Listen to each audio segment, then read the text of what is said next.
Desde quando me converti, eu passei por muitos conflitos a respeito da graça, mas graças a Deus, Deus sempre nos esclarece, né? Porque, primeira coisa, você recebe a fé, começa a participar de uma religião, de uma igreja, e essa igreja, ela tem os seus costumes, a sua forma de todo o seu rito, a sua forma congregacional. E essas coisas, depois de algum tempo, a gente percebe que são boas, mas não é o essencial, né?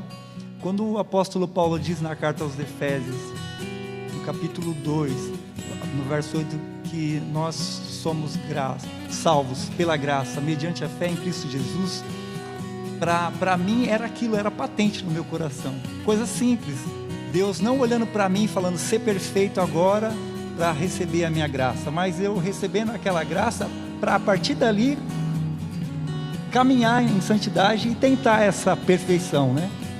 Que a própria Bíblia nos ensina, caminhando, olhando para o varão perfeito que é Jesus, para chegar a essa medida. Oséias fala, né, que o povo perece por falta do conhecimento, e o conhecimento quem dá é a palavra e o Espírito de Deus.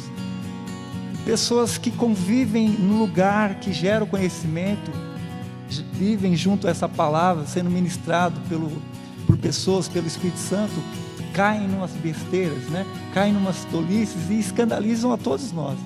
Esse é o problema. Nós temos a graça, a liberdade de nos expressar, de fazer tudo, mas algumas vezes a gente não pode explanar a graça totalmente para algumas pessoas, de forma que é perigoso, né? Não é perigoso alguns assuntos? Mas a graça de Deus supre toda a nossa necessidade, como dizem em Filipenses, né? E se supre, você é pleno, mas é um estado no Espírito. E o ser humano, nós somos imediatistas, nós queremos tudo para ontem, né? Você ora, é bênção.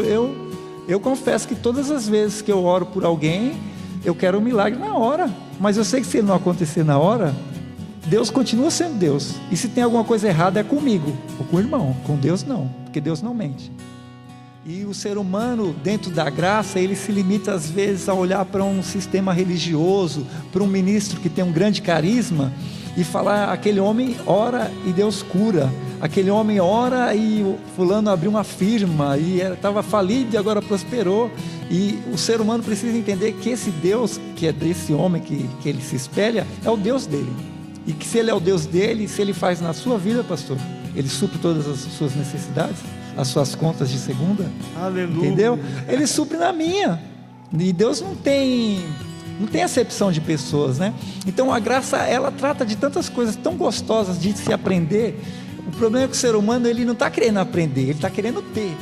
É igual esses planos do governo que supre as pessoas com algumas bolsas, mas o suprimento que a pessoa precisa às vezes não é o alimento, é a forma, a condição dela conseguir aquele alimento, seja um estudo, uma profissão, um treinamento. A mesma coisa é a nossa palavra, a palavra de Deus, é o que nos move. Ela precisa ser ensinada para que ela gere vida em nós, para que essa vida em nós edifique a nós, e edificando a nós consigamos edificar a outros.